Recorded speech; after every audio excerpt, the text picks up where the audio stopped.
भारतीय महिलांमध्ये प्रेग्नन्सीमध्ये शुगर वाढण्याचे चान्सेस जास्त आहेत. त्याला आपण जस्टेशनल डायबिटीस म्हणतो आणि हा प्रेग्नन्सीच्या हार्मोन्समुळे होतो. जनरली 24 ते 28 आठवड्यांमध्ये प्रेग्नन्सीची ही जी हार्मोन्स असतात ती भरपूर जास्त प्रमाणात आपल्या शरीरात निर्माण होतात. त्यामुळे ह्या वेळेला शुगर वाढण्याची शक्यता जास्त असते. जर शुगर आपली प्रेग्नन्सीमध्ये वाढली आणि जर आपल्या लक्षात नाही आलं तर बाळाचा आकार वाढतो, त्याला मॅक्रोसोमिया म्हणतो, बाळाभोवतीचं पाणी वाढतं, बाळाचं शरीर जास्त इन्शुलिन तयार करायला लागतं. मग डिलिव्हरी झाल्यावर असंच ते इन्शुलिन राहतं आणि बाळाची शुगर एकदम ड्रॉप होते, त्याला झटके यायला लागतात.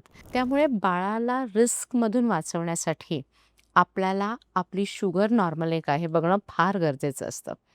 आणि यासाठी 24 ते 28 आठवड्यांमध्ये ही शुगरची टेस्ट करायची असते, ज्याला आपण स्क्रीनिंग टेस्ट म्हणतो. समजा 24मध्ये निगेटिव्ह असेल तर 28ला परत एकदा ती करावी.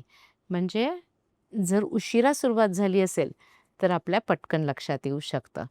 आणि शुगर जर नॉर्मल नसेल तर मेडिसिन्स देऊन आपल्याला ती शुगर्स कमी करावी लागते. पण शुगर नॉर्मल असली पाहिजे तर बाळ सेफ राहणार आहे.